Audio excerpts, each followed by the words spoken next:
Assalamualaikum warahmatullahi wabarakatuh. Waalaikumsalam warahmatullahi wabarakatuh. Kawan-kawan semua, setelah kita berjibaku selama 3 jam mendapatkan waktu dari Hakim Tunggal Pra Peradilan, kita sudah menyelesaikan replik kita dan tadi sudah dibacakan.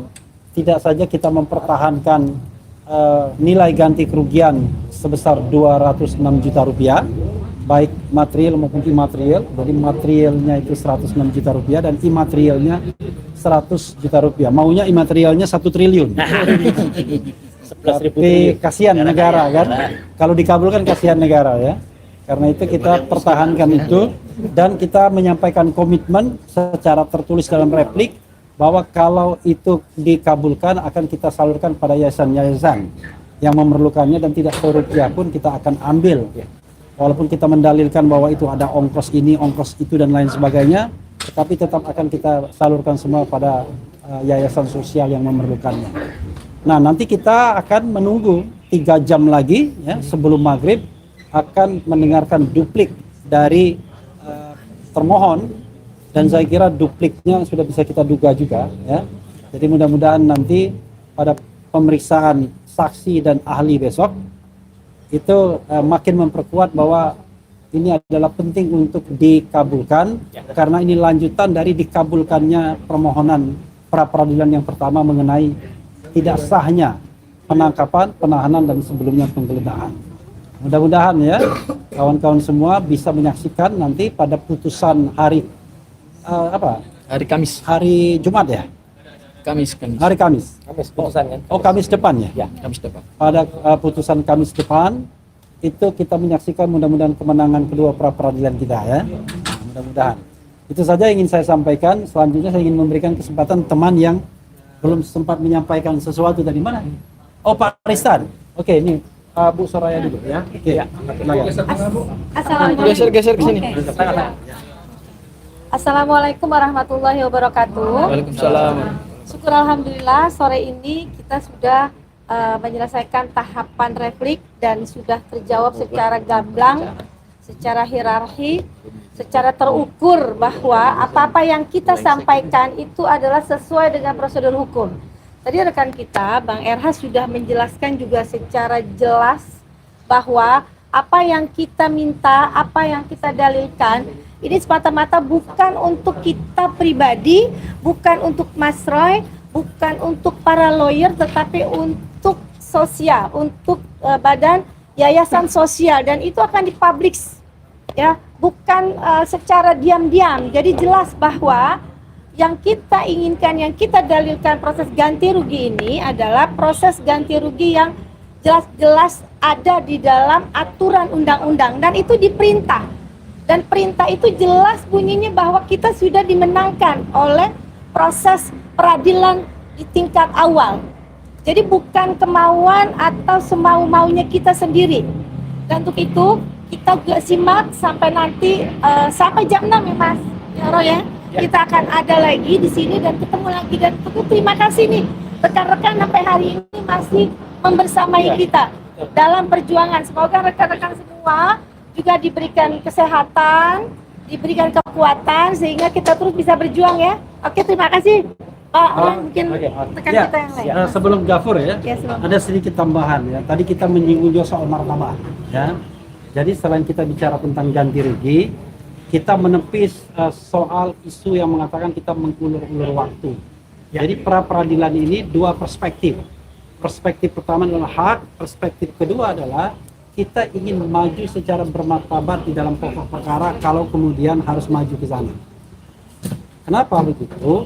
Karena kita mengatakan tadi, kalau memang kita didakwa dengan let's say pencemaran nama baik, maka akan kita buktikan bahwa itu adalah untuk the public interest, for the public interest. Tetapi yang jadi masalah adalah ada dua pasal selundupan yang kita tengarai sengaja dipakai memang untuk bargaining power, yaitu pasal 32 ayat 1 dan pasal 35 Undang-Undang ITE, Undang-Undang 11 2008, dan itu adalah sengaja karena ancaman hukumannya di atas 5 tahun, yaitu 8 dan 12 tahun penjara, dan inilah dalam tanda kutip yang menghantui tersangka bahwa setiap saat bisa ditahan. Itu beda dengan klaster pertama yang tidak ada satu pasal pun yang ancaman hukumannya lebih dari 5 tahun, sehingga tidak ada ancaman untuk ditahan. Jadi kita ingin rontokkan pasal tersebut sebagai pasal yang mengada-ada, yang barangkali tidak hanya mengada-ada tapi juga error in objecto misalnya. Jadi objeknya itu error.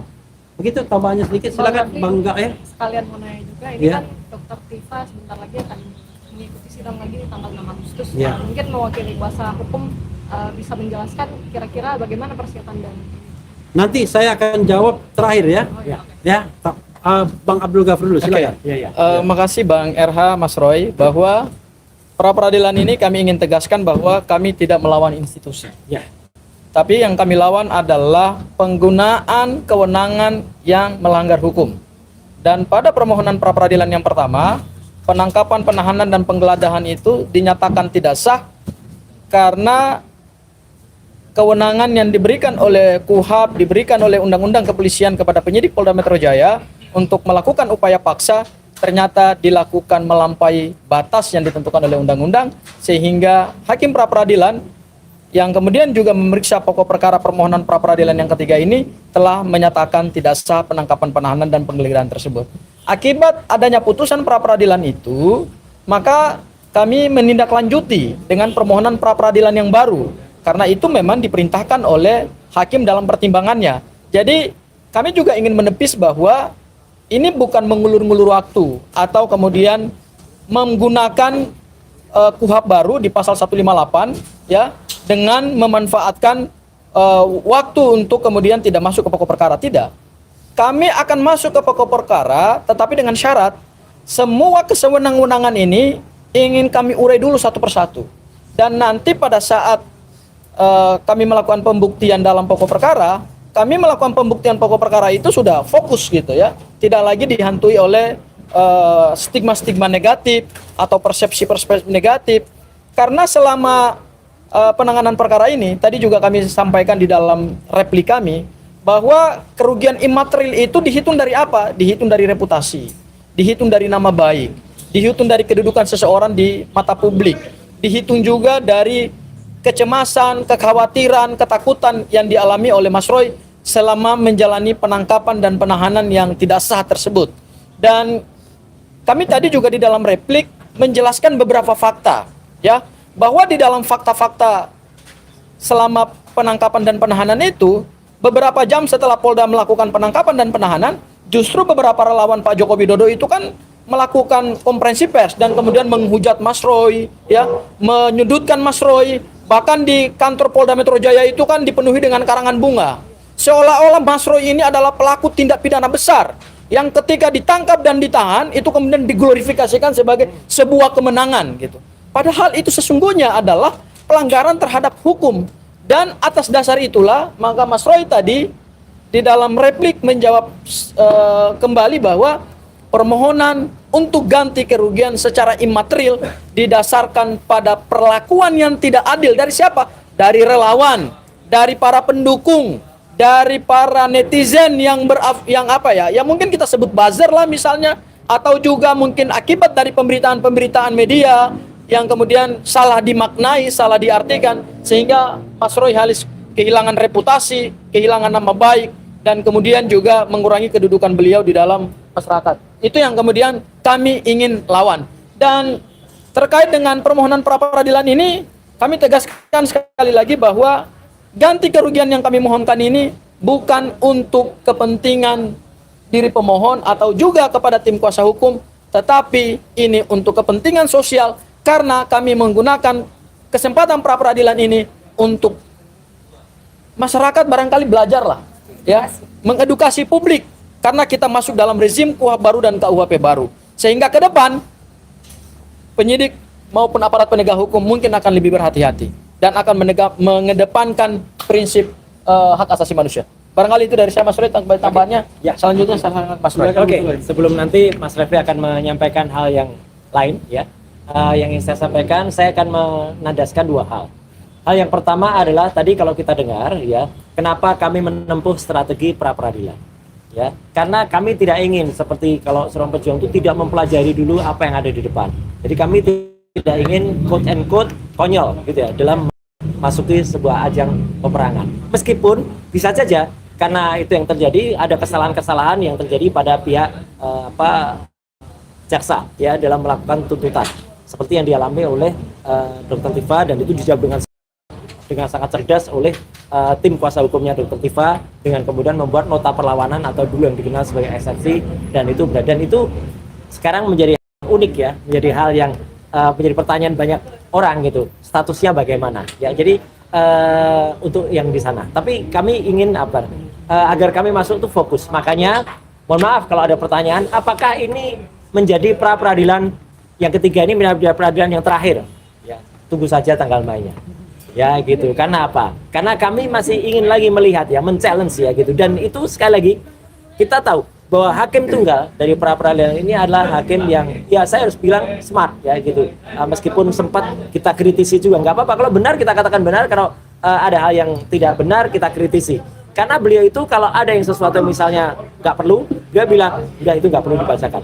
Tapi ketika kami tadi menyampaikan bahkan kalimat yang kita gunakan itu unek-unek ya. Kami menyampaikan unek-unek di dalam replik kami, beliau membiarkan saja ya, dan itu artinya mendengarkan. Jadi supaya diketahui oleh masyarakat juga bahwa apa yang kami lakukan dengan pra peradilan ini adalah tujuannya adalah untuk yang tadi disampaikan Bang Refli dan juga disampaikan Mas Gafur dan juga Mbak Aya, bahwa itu adalah untuk supaya kita fokus. Jadi adanya pasal-pasal terutama pasal 32 dan 35 yang itu benar-benar salah ya. Itu pasal itu adalah untuk hacker, untuk tindakan hacking, dan terjadinya adalah computer crime, not computer related crime. Ini nggak ada hubungannya sama sekali. Ya, yang dipermasalahkan juga masih ada tayangannya sampai dengan sekarang, ijazah yang disebut konon ijazah ya, itu juga bentuk fisiknya juga konon masih ada, meskipun itu juga kita tantang juga, kita challenge, tunjukkan ke publik ya. Jadi ini nggak ada hubungannya sama sekali kok tiba-tiba diselundupkan, karena itu tadi ancaman hukumannya atau pasal itu, pasal 32 itu 8 tahun, pasal 35 itu adalah 12 tahun. Itu luar biasa, sama sekali itu tidak untuk itu, karena namanya undang-undang ITE bukan ITE ya. ITE itu informasi dan transaksi elektronik.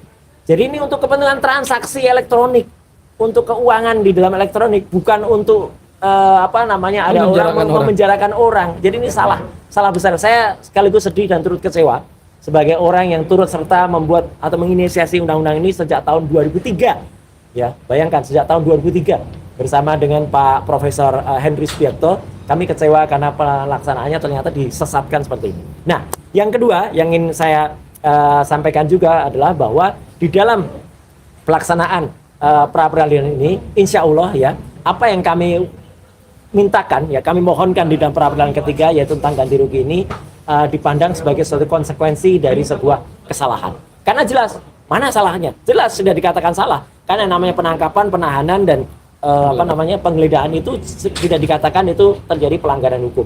Jadi itu tidak sah. Jadi itu jelas salah. Perkara itu kemudian akan dikabulkan semuanya, alhamdulillah.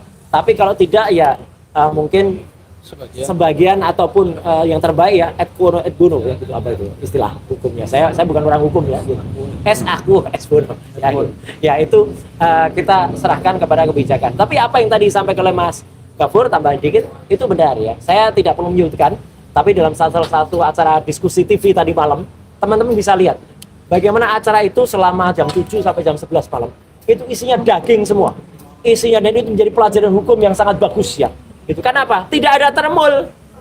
Nggak ada termul yang diundang. Kalau ada termul itu biasanya masuk dan isinya nggak ada ujungnya. Tadi malam nggak ada. Prof Gayus bagus banget. Ya, ada Pak Ugroseno juga yang tadi sudah sempat ketemu di Barreskrim. Bagus. Mas Gafur tentu saja. Ya, kemudian Pak Alkatiri, kemudian Pak Sugeng dari Polis Watch pun bagus, meskipun beliau kader partai. Ya, bagus kader partai PSI, tapi bagus malam itu. Ya, bahkan Ferdinand Hutahian pun yang saya pikir juga akan jadi termul tidak. Bagus banget semalam itu. Jadi itu ya Rifai biasalah. Tapi artinya apa? Tidak ada termul. Jadi kalau kata ATI Garut ya, termul musnahkan saja. Salam untuk Mas ATI Garut ya, guru TI Garut. Ya, saya kira itu dari tambahan saya ya. Jadi moga-moga apa yang kita mohonkan bisa diterima, dan kemudian kita tetap berdoa kepada Tuhan Yang Maha Kuasa Allah Subhanahu wa taala agar semua yang kita lakukan, dan terima kasih untuk semuanya. Oke. Assalamualaikum warahmatullahi Bang wabarakatuh. Irfan, oke, Ya, menjawab. yang lain. Ulangin pertanyaannya biar ada pertanggungjawabannya. Oke. Iya.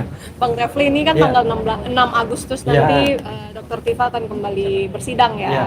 Nah, persiapannya seperti apa dan apa yang akan dicermati dari dakwaan baru? Jadi begini, saya klarifikasi dulu ya.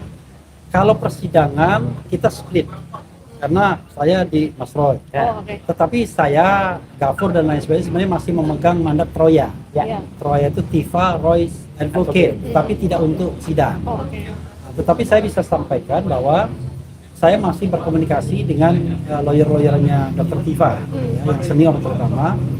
Bahkan kemarin itu saya bertemu dengan lawyer seniornya, dan memang ya mereka sudah lama mengantisipasi.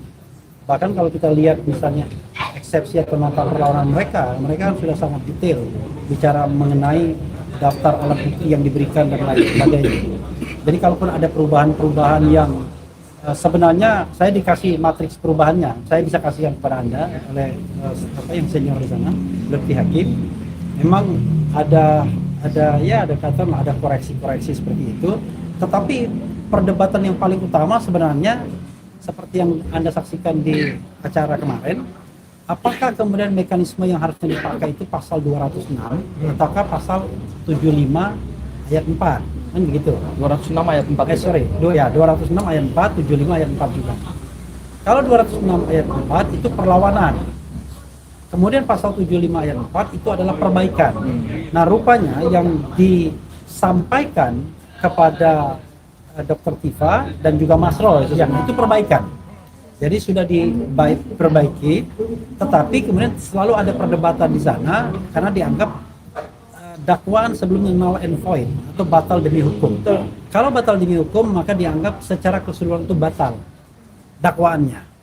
Nah, kalau misalnya ada dakwaan yang baru, ya teorinya bukan mengubah dakwaan tapi mengganti dakwaan dengan nomor yang baru. Padahal undang-undang mengatakan mengubah dakwaan satu kali. Jadi sebenarnya kalau saya melihat ada problem rumusan undang-undangnya, karena mengubah, renew, to change sama to edit atau apa namanya itu agak berbeda. Kalau mengubah sama mengganti itu beda. Ya. Mengubah itu mengedit, mengganti itu renew, membuat yang baru.